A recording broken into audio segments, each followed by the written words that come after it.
Thank you. First, I would like to apologize for this. This is not a new liturgical hat, and it's not a fashion statement. I had surgery earlier this week, so under the cap there's some bandages. So I hope you will not mind this. Let's bow our heads and let's pray. Lord, my prayer this afternoon is that you will speak to us either through me or in spite of me. But let us hear your voice. Amen. In 2 Samuel 9, we read about a wonderful story. It's a fantastic story if you read that and you understand what's going on there. It's the story of Methodist. And it's a wonderful story of somebody who feared for his life and was elevated to be at the king's table. Ernest Hemingway said once, "The world breaks everyone, then some become strong at the broken places." It all started with a broken Chinese tea bowl about 400 years ago. It is said, or so the story goes, that the Japanese shogun had in his possession a very valuable tea bowl, and that was damaged. So he sent it to China for repairs, but when it was returned, it was repaired with ugly metal staples. And that prompted him to send it to his craftsmen to look for a more aesthetic means of repair. And they came up with this brilliant idea. They took this damaged tea bowl, and instead of hiding the damaged parts, they emphasized it by repairing it by filling it up with gold. So there where it was broken, there at the seam where it was broken, they mend it and they fill it up with gold. And that's where the Japanese art of kintsugi originated, or so the story goes. The Japanese art of kintsugi is a pottery repair method that honors the history of that pottery or that whatever is broken.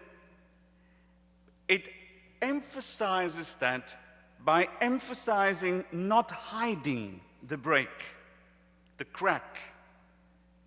And they do it by seaming it up with powdered gold. The idea behind this ancient ceramic art includes the Japanese philosophy of wabi-sabi that believed that something valuable should not just be chucked away, should not just be disposed of, but it takes that which is so valuable and it adds value to that by lovingly repairing it with gold.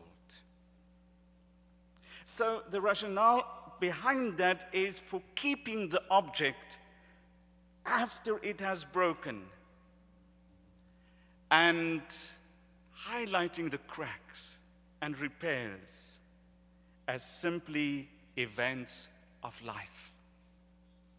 So that don't try to cover up. So that object is not anymore defined by its brokenness, but it is defined by its repair, by the gold. The beauty appears exactly where the worst faults previously existed and the golden scars add to the living story and the value of that pot. And that's wonderful. You see, because we all get broken some way or another in this life. It's an unavoidable part of life and living. But how do we deal with that? Well, sometimes we get stuck in our brokenness and never heal. Or we try to pretend that the brokenness is not there, driving it into our shadows where we act it out towards others at times without knowing why. Others deal with that by giving themselves time and resources to heal those broken places. But the results, the scars remain tender. And yes, reactive. And then there are those of us who do the hard work that's required not only to heal the broken places, but to make it stronger than what they were before. It's then that our scars become beautiful in a way that allow us to bring healing to the world around us. You have scars. You have some places in your life and in your life's history that shows these cracks, these broken places. If I look to the Bible, this whole art of kintsugi is very much apparent in the pages of the Bible. And I even see in the Bible that God is the great artist of this ancient art that was only discovered 400 years, but long before that, God was healing broken people. God was using people where they were broken. And God is still the same God today. He's not the God that just chuck us out or just thrown us out because we are broken, we are not of any use anymore. No, He is the God that brings us together, that mends us. And where He mends us with the gold. That I see in the life of Mephibosheth. Let's quickly look at the background of this. In 2 Samuel 9, David was on the throne. It was many years after he was chosen to be king of Israel. And he asked, "Is there any that is left of the house of Saul that I may show him kindness for Jonathan's sake?" We read the whole piece. And then he was told, yes, there is one person. And his name is Mephibosheth. Now, this is the story of Mephibosheth. He was the son of Jonathan. He was a grandson of Saul, the first king of Israel. Now, we know that Jonathan and David were good friends. Now, this is the thing, that in a society like that, when one king takes over, he usually wipes out the family, the descendants of the previous king. So Mephibosheth had something to fear. But let's just focus a little bit more on Mephibosheth himself. His name was not really a name to be proud of. I think we all have names that we're sort of proud of our names, and if somebody asks our name, we give our names. But he didn't have a name that he was proud of, because Mephibosheth actually means he who scatters shame. And the thought behind that is actually one that is despised, a laughing stock, a humiliation, a shameful thing. Think just how the kids must have treated him at school. Mephibosheth, oh, so you're the laughing stock. Mephibosheth, you who scatters shame. Well, it didn't start out that way. It was much better. His father was the prince Jonathan, his grandfather the king Saul. He was royalty with all the privileges. He was young. He even had another name. His name was Mirab-Baal. And Mirab-Baal means the opponent of Baal. That was a name to be proud of. That was a name that you would proudly announce yourself with. And then one day, in his life, he was 5 years old. A man, bloodied and exhausted, ran into the palace gates and he yelled out, "King Saul and all his sons are dead." And little Mephibosheth just remembered how his nurse came running up to him and she yelled, "Run, run." And in the chaos that followed, they ran and he fell. He broke his back and was paralyzed. And very interesting that they fled to a place named Lodebar.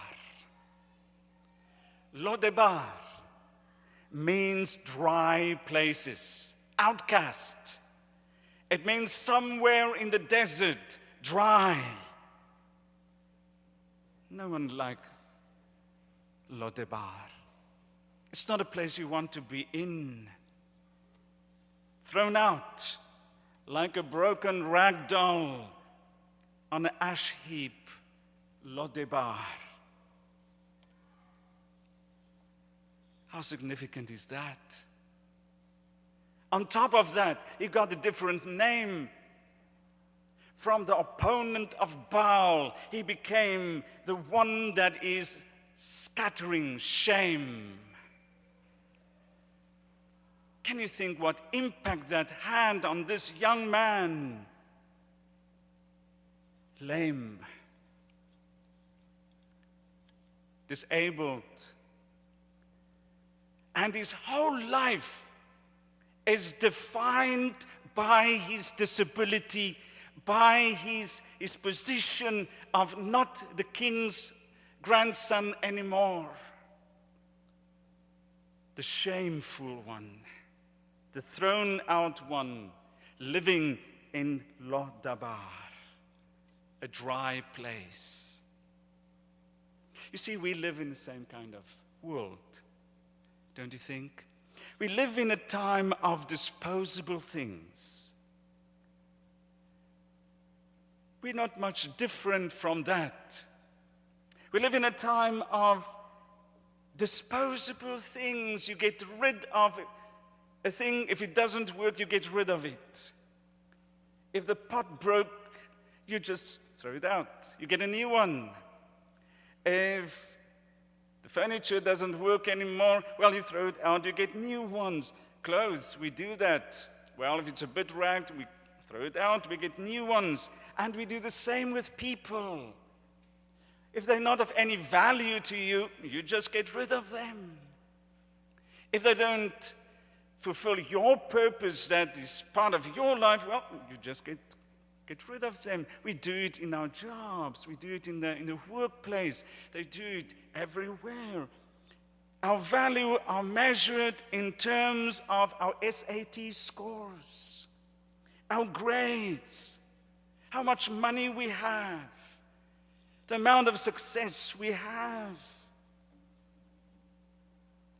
So we live in this time of disposable people. Something happens, you just chuck them out of your life. out of your existence. You unfriend them on Facebook. You unfriend them out of your lives. And it's the same. There goes Mephibosheth. There he goes in Lodabar. God doesn't do the same. In God's eyes, you're not nothing. God was watching this young man. I don't think he was ever aware of that. In God's eyes, he was wonderfully made. He was indispensable. God doesn't value us in economic terms, but he values us in the imago Dei. Imago Dei means in my image. Just look at the disposable people in the Bible. Think of Abraham. He was old. Think of Jacob. No one could scam like him. Think of Moses. He stuttered. God didn't chuck them out. Think of David, adulterer. So many that we can mention. Think of Mephibosheth. The second thing is that for Mephibosheth, life was not fair. It was not him who sinned. It was his grandpa disobeyed God. Again and again, Saul tried to kill David. And then the whole family had to pay for that. How about you? Brothers and sisters, life is not fair. Life will scar us. Maybe you also did not have any part of what happened to you, the scars that you show. Here he was in Lodabar, scared, paralyzed, hurt, disposed of, disabled. And you live your life focusing on this disability, focusing on your hurt, focusing on the cracks, the failures in your life, and every part of your energy goes in that. Sometimes go above that, you sometimes float above that, and then you go back. And here, right there in Lodabar, right there where Mephibosheth sat, there was a knock on the door. King David wants to see you now. He was frightened. It was a fearful thing to be summoned by the king that could only mean one thing: death. He found me. Mephibosheth, your days are numbered. But it was actually God that was knocking on the door. You see, God finds him in Lodabar. God finds me where I am. God is looking for Mephibosheths, for broken people. And so wonderful, graciously, he comes down, he comes into my circumstances where I'm sitting, where I might be like Mephibosheth, lame. I might be like him, just there in a dry place in my life. The story goes on. He was brought before the king. And to his amazement, David said to him, "Don't be afraid. I will give you a place at my table. I want to give you a blessing. And in a strange way, Mephibosheth's curse became a blessing. He could not fight David. He couldn't flee him. All he could do was to be there.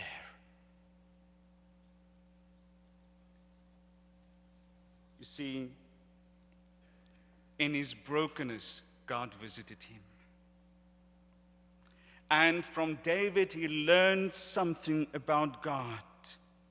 He learned the following: God does not dispose of broken people. God repairs broken people, not by hiding their brokenness, but by highlighting the repair. He's the kintsugi God. He's the God, the artist. He's the God of love, reaching down. He's the God of grace, reaching out. He's the God of the covenant, reaching in. He's the God of restoration, reaching up. He was still paralyzed. He still had that brokenness. But his life was not defined by his brokenness. His life was now defined by the repair. And the repair was a place at the table of the king. You see, when people see him now, or saw him that time, they didn't say, "Oh, there goes Mephibosheth, the lame one, the one who scatters shame." No. Have you seen Mephibosheth lately? Yes. He's at David's table. That was a place of honor. That was such an elevated place. It's at the king's table.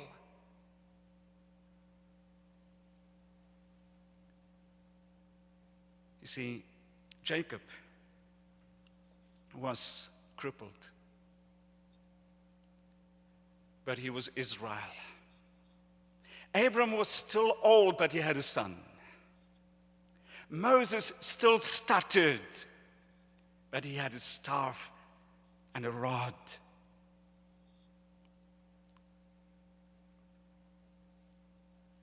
Jesus had the scars of a cross, but he was resurrected. It's only a God that can heal a broken place with the gold that can do such a thing.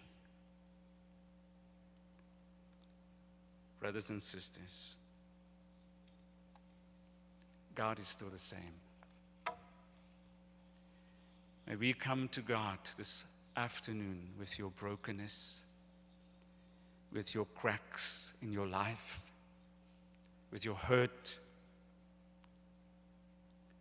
God is not a magician, but God is an artist. And as an artist, he repairs with gold. Amen. Let's rise as we can to sing the Lord's Prayer.